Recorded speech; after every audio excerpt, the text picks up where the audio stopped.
Mr. Notes engine. Damn! Mr. Notes! He was here not long ago. Hello! It has to be in the photograph. Is he dressed? Is Bernard back? No, he's late. Gareth! I wonder you can teach against such a disturbance, and I am sorry for it. Stop ordering everybody about. It's an unendurable noise. Photographer can wait. Oh, that dull, ceaseless, overbearing monotony of it, it will drive me distracted. I may have to return to town to escape. Your ladyship could remain in the country and let Count Zelinsky return to town, where you would not care him. I mean Mr. Noakes' engine. Don't you sulk. I will not have my daughter study sulking. What are we learning today? Well, not manners. We are drawing today. Geometry. I approve of geometry. Your ladyship's approval is my constant object. So do not despair of it. Oh, where is culpability Noakes? Ah, he has gone to fetch his hat, so that he may remove it again. For the widow's dowry of dahlias, I could almost give my brother's marriage. We must be thankful the monkey bit Mr. Chater. If he had bit Mrs. Chater, the monkey would be dead, and we would not be the first in the kingdom to show a dahlia. I sent one potter to Chatsworth. The Duchess was most satisfactorily put out by it when I called at Devonshire House. Your friend was there, lauding it as a poet. Well, just as I said, Newton's machine, which would knock our atoms from cradle to grave by the laws of motion, is incomplete. Determinism leaves the road at every corner, as I knew all along, and the cause is very manfully hidden in this gentleman's observations. Of what? The action of bodies in heat. Is this geometry? This? No, I despise geometry. Chater would overthrow the Newtonian system in a weekend. Geometry, Hobbes assures us in the Leviathan, is the only science God has been pleased to bestow on mankind. And what does he mean by it? Mr. Hobbes or God? I'm sure I do not know what either means by it. Who to Hobbes? Mountains are not pyramids, and trees are not cones.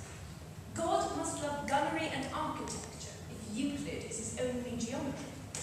There is another geometry, which I am engaged in discovering by trial and error. Am I not, Septimus? Trial and error perfectly describes your enthusiasm, my lady. How old are you today? 16 years and 11 months, Milan, and 3 weeks. 16 years and 11 months. We must have you married before you are educated beyond eligibility. I am going to marry Lord Byron. Are you? He did not have the manners to mention it. You've spoken with him? Certainly not. Where did you see him? Everywhere. Did you, Septimus? At the Royal Academy, where I had the honour to accompany your mother and Count Zelinsky. What was Lord Byron doing? Posing. He was being sketched during his visit by the Professor of Painting, Mr. Fuseli.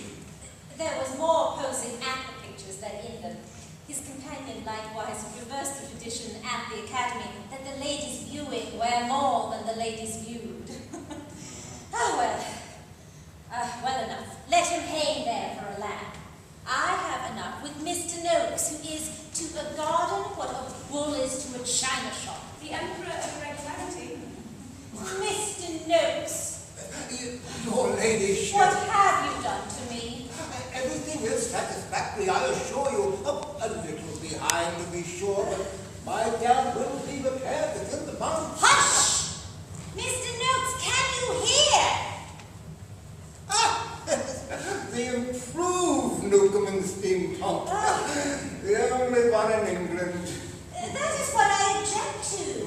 If everybody had one, then I would bear my portion of the agony without complaint.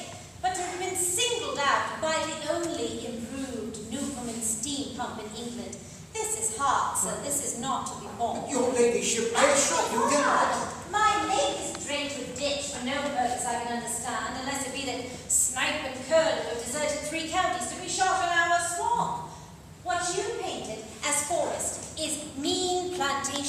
Your greenery is mud. Your waterfall is wet mud. Your mount is an open cast mine for the mud that was lacking in the dell. What is that cowshed? The hermitage, my lady.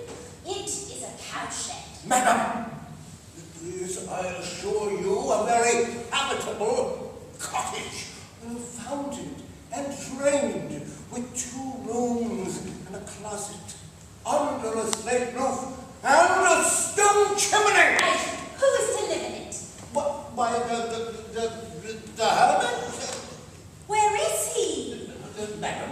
Oh, surely you do not supply a hermitage without a hermit. Indeed, madam. Come, Mr. Notes. If I am promised a fountain, I expect it to come with water.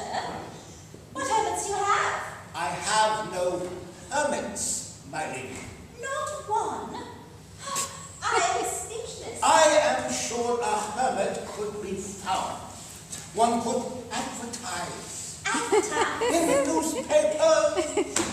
But surely a hermit who takes the newspaper is not a hermit in whom one can have complete confidence.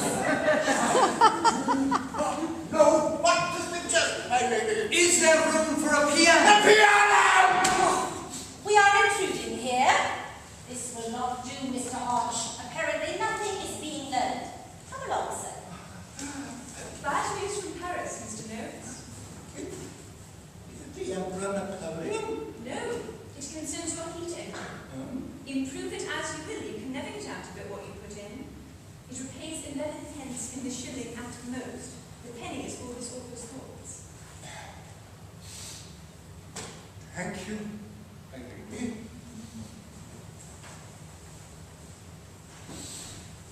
Do you understand her?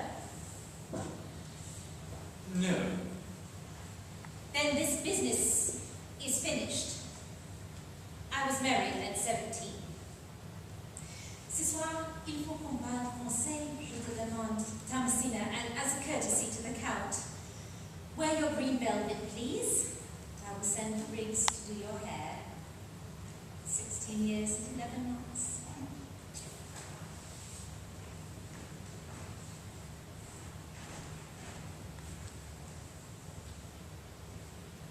Old Byron was with a lady. Yes. Why does it mean that Mr. Noakes' engine only pays 11 pence to the shilling? Where does he say